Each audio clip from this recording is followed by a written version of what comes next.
Imagine living in a time where a single mistake could cost you everything: your family, your reputation, and sometimes even your life. A time when even the smallest betrayal in a marriage could result in brutal consequences. And if you were a woman caught in an act of infidelity, the punishment you'd face could be so shocking it would leave you scarred for life. Not just physically, but emotionally, too. This was the reality for women in medieval Europe. In a world where loyalty, honor, and the preservation of the family name were paramount, a woman who cheated on her husband risked not only her own well-being, but the very stability of the social fabric around her. And the consequences? They were nothing short of horrifying. Most of us can't even begin to imagine living in such a time. But in the Middle Ages, this was the harsh reality. The personal was public. Every glance, every word, every decision was scrutinized. Your life wasn't your own. It was a part of something much bigger. And if you were caught in the act of betrayal, your future was no longer in your hands. It was in the hands of the community, the church, and your husband. And once that trust was broken, there was no going back. Let's take a step into the past, to a small medieval town. You're a woman in your early 30s, known by everyone in the village. You've raised your children. You've shared the joy of life's simple pleasures with your neighbors, and your reputation is carefully guarded. But one moment, one mistake, could change everything. Your husband finds out about your affair, and now the entire community is going to decide what happens to you. The law is clear. Adultery is a crime. And in this world where reputation is everything, if you're caught in a lie, you're as good as ruined. But there's more at stake than just a ruined reputation. There's punishment, there's fear, and the terror of what's to come can haunt you forever. In medieval Europe, the punishments for cheating wives weren't just about personal morality. They were about maintaining order. And the consequences for women caught in the act of infidelity were far harsher than those faced by men. Why? Because women, back then, were seen as property. They were expected to be loyal and obedient, not just to their husbands, but to society's rigid moral codes. And when they failed, the consequences were both physical and social.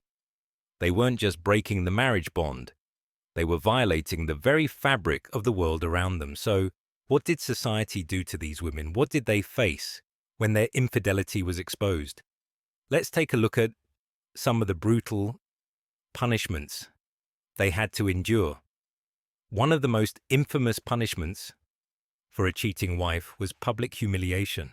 The community would gather to watch as the woman was paraded through the streets, often in humiliating attire or even naked. She might be forced to wear a symbol of her crime, a scarlet letter or a special hat that marked her as an adulteress. The shame wasn't just on her, it was on her family too. The entire village would know what she had done. And the public exposure wasn't just about punishment, it was about making an example of her, a warning to others who might think of betraying their husbands. But the punishment didn't stop there.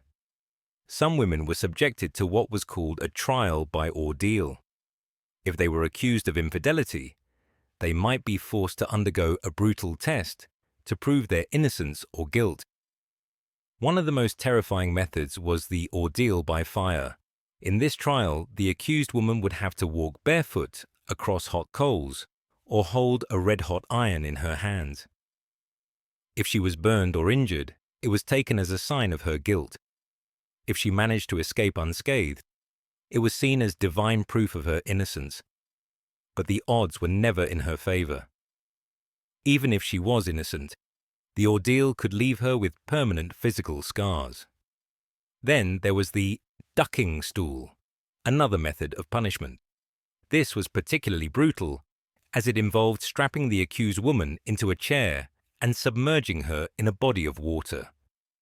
The woman would be dunked repeatedly, her body dragged in and out of the water in a ritual that was as much about humiliation as it was about physical pain.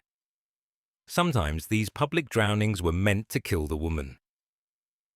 Other times, it was a cruel and dehumanizing spectacle meant to break her spirit. Even if she survived, the shame would never leave her. Of course, in some extreme cases, the punishment was death. Yes, in the medieval world, if a woman was accused of committing adultery, particularly if there were allegations of witchcraft involved, she could face execution.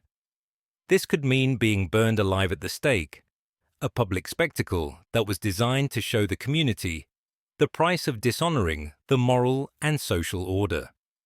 And while men who committed adultery might be fined or even publicly scorned, they were rarely punished with the same severity as women.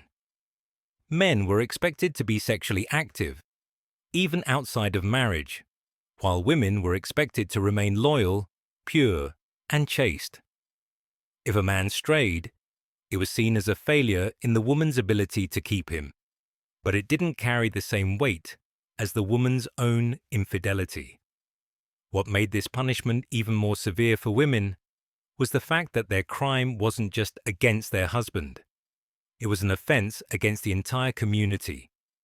The idea was that the woman's betrayal disrupted the very social order. Her family's honor was in question, and her actions could have a ripple effect on others in the village. That's why the punishments were often so public and brutal. They were designed not just to punish the woman, but to remind everyone else of the importance of obedience and loyalty. Imagine the terror of knowing that, if your affair was exposed, your entire community would turn against you. Not only would you be subject to physical punishment, but your family would bear the brunt of the shame as well. Your children, your husband, everyone who was once connected to you would have their lives irrevocably altered by your actions. And in a world where reputation was everything, this kind of scandal was a fate worse than death. And then there were the men. The double standard was glaring. Men, though often guilty of the same offense, were treated far more leniently. They were rarely subjected to physical punishment or public humiliation. They might be fined or reprimanded by the church, but they were seldom held to the same rigid standards as their wives. This imbalance was rooted in the societal view that women were the property of their husbands, and therefore their sins were seen as a direct threat to the integrity of the family and the community itself. But while the medieval punishment for cheating wives may seem horrifying by modern standards, it was a reflection of the rigid patriarchal system that defined the time. Women were not just punished for their actions, they were punished for threatening the established order. In a society that valued honor above all else, a woman's failure to uphold the sanctity of marriage was seen as an existential threat. As we look back on these brutal punishments, we can see how deeply they shaped the society of the time. The fear of public shame, the terror of divine judgment, and the threat of physical harm. All of these elements played a role in controlling women's behavior and ensuring they remained within the strict boundaries set by the church and society. And while these extreme measures are long gone, the echoes of that past still influence the way we think about marriage, fidelity, and gender roles today. The medieval punishments for cheating wives were not just about justice. They were about power. Power over women, power over families, and power over society itself.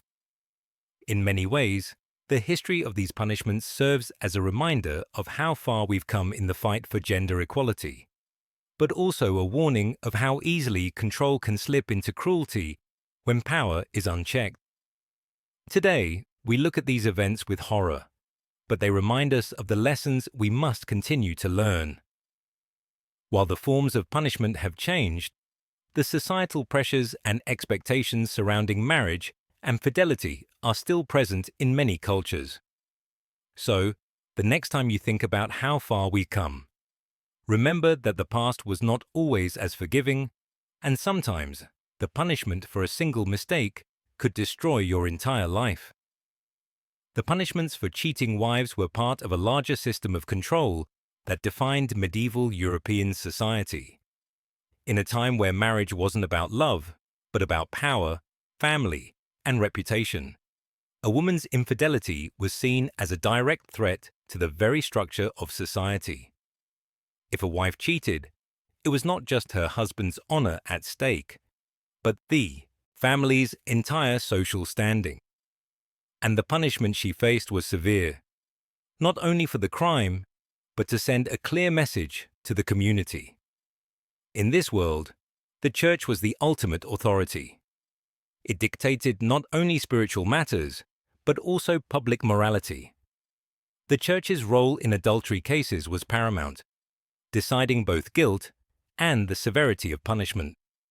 A woman's punishment was often far harsher than that of a man, as men were expected to be active in their sexual lives, while women were expected to remain pure and loyal.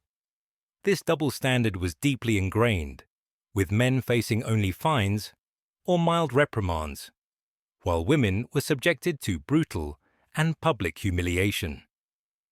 One of the most infamous punishments was public shaming. Women were paraded through the streets in humiliating clothing, sometimes even naked, or forced to wear signs marking their crime, like a letter A. This public display wasn't just about the woman, it was a warning to everyone else. The community watched as she paid the price for her betrayal, reinforcing the idea that no one was beyond punishment. These acts of humiliation were designed to break the woman's spirit and remind the community of the importance of loyalty and family honor. Then there were the more extreme punishments. Trial by ordeal was used to determine guilt or innocence, where a woman might be forced to walk over hot coals or hold a burning iron. If she was burned, it was taken as proof of her guilt.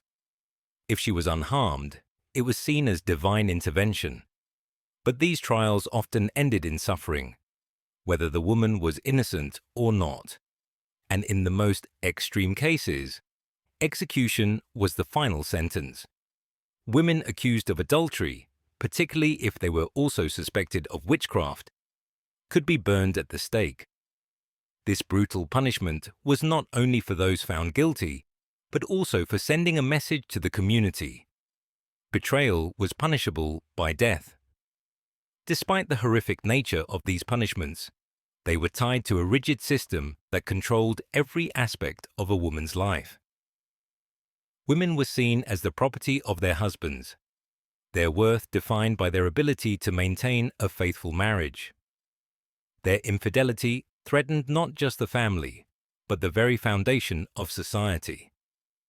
And this fear was used to keep women in line, ensuring that they remained obedient and submissive. The double standard was striking. While women were expected to uphold moral purity, men were allowed far more leeway.